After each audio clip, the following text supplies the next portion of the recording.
Assalamualaikum welcome back to Jamil's world. আজকে আপনাদের সাথে নিয়ে আসলাম একটি মজাদার রেসিপি। দেখেই অনেকে বুঝতে পারছেন, চিকেন উইংস। চলুন দেখে আসি চিকেন উইংসটি বানাতে কি কি লাগছে। প্রথমেই আমরা চিকেন উইংসের ভিতরে দিয়ে দিচ্ছি আদা রসুন। আমি ফ্রোজেন করে রেখেছিলাম, এতে চিন্তার কোনো কারণ নেই। যখন আমরা এটাকে মেরিনেট করব তখন এটা আস্তে আস্তে করে মেল্ট হয়ে যাবে। তারপর দিয়ে দিয়েছি এখানে পরিমাণ মতো ব্ল্যাক পেপার, লাল মরিচের গুঁড়া। যেহেতু আমি ঝাল খেতে একটু বেশি পছন্দ করি তাই আমি আরেক চামচ দিলাম, আপনারা আপনাদের স্বাদ মতো দিয়ে দিবেন। তারপর দিয়ে দিচ্ছি পাপরিকা পাউডার।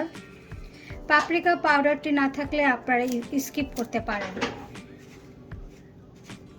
তবে এটি দিলে আপনার ফ্লেভার এবং কালার দুটি অনেক সুন্দর হয়। তারপরে দিয়ে দিচ্ছি অরিগ্যানো। অরিগ্যানো এটা যেমন একটা ফ্লেভার ভালো আনে, তার সাথে টেস্টটাও খুব ভালো আনে, না দিলেও সমস্যা নেই। তারপর দিয়ে দিচ্ছি সামান্য পরিমাণে ভাজা জিরের গুঁড়ো,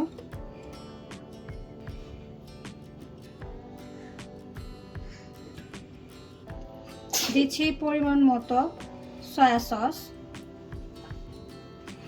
ওয়েস্টার সস,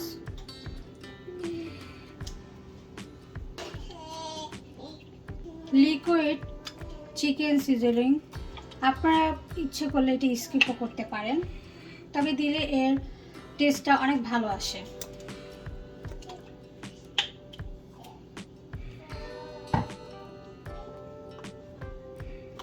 আর এখন মোস্ট ইম্পর্টেন্ট, যেটা আমার সিক্রেট, রেস্টুরেন্ট স্বাদে আপনি যদি পেতে চান তাহলে অবশ্যই সামান্য পরিমাণে দিয়ে দিবেন তান্দুরি চিকেন মশলা। আমি এটা অনেক দিলে ফ্লেভার এবং গন্ধ টেস্ট দুটো অসম্ভব মজাদার হয়। আপনারা এটা অবশ্যই ট্রাই করে দেখবেন। আমি 100% শিওর করে বলতে পারি আপনারা নিরাশ হবেন না। তারপর দিয়ে দিচ্ছি সামান্য পরিমাণের সল্টটা আপনি পরিমাণ মতো দিবেন, দরকার হলে পরে দিবেন, কারণ এখানে আমরা বিভিন্ন ধরনের সস ইউজ করেছি যেখানে অলরেডি সস দেওয়া আছে। আর দিয়ে দিয়েছি সামান্য টমেটো সস। আমরা মশলার সাথে চিকেনটাকে ভালো করে মেখে নেব। হাত দিয়ে ভালো করে মেখে নেবেন যাতে করে মশলাগুলো চিকেনের গায়ে ভালো করে লেগে যায়।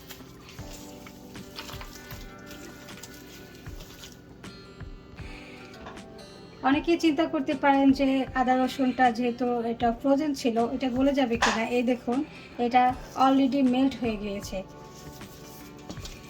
দিচ্ছি পরিমাণ মতো লেবুর রস।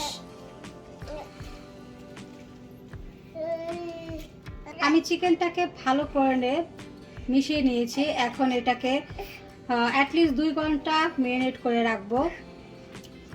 আপনারা চাইলে ওভারনাইট রাখতে পারেন, তাহলে টেস্টটা এবং এর ফ্লেভারটা খুব ভালো পাবেন। 2 ঘন্টা রেস্টে রেখে এখন এর মধ্যে দিয়ে দিব ডিম, পরিমাণ মতো কর্নফ্লাওয়ার,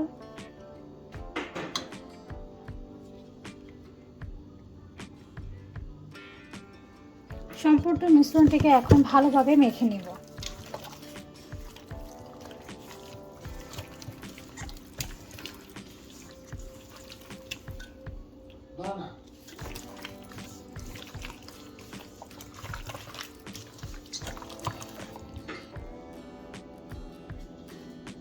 তেল গরম করতে দিয়েছি। এখন তেলের মধ্যে আমি চিকেন উইংসগুলো আস্তে আস্তে করে দিয়ে দেব।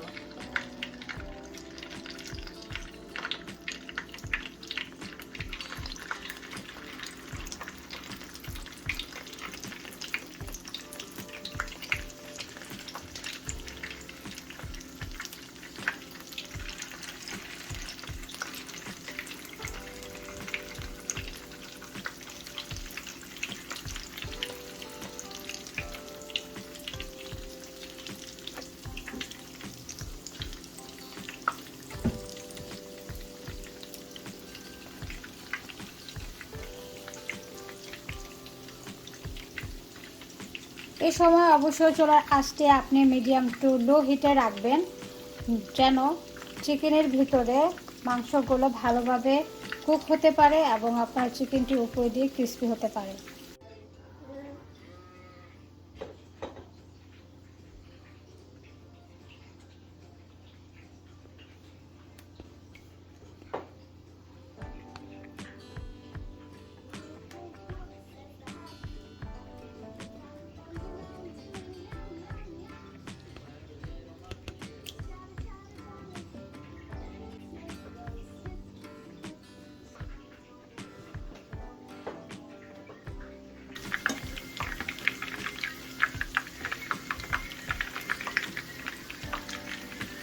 আমার চিকেনগুলো ভাজা হয়ে গিয়েছে, এখন আমি একটু একটু করে তুলে নেব।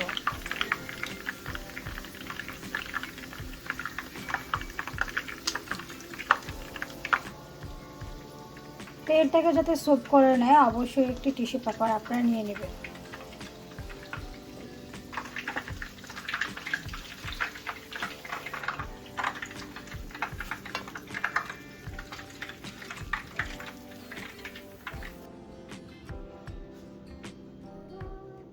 দেখলেন তো, ঘরের উপকরণ দিয়েই হয়ে গেল আমার মজাদার চিকেন উইংস। কেমন লেগেছে অবশ্যই রেসিপিটি ট্রাই করে জানাবেন। আজকে এখানেই শেষ করছি। সবাই ভালো থাকবেন, সুস্থ থাকবেন। আল্লাহ হাফেজ।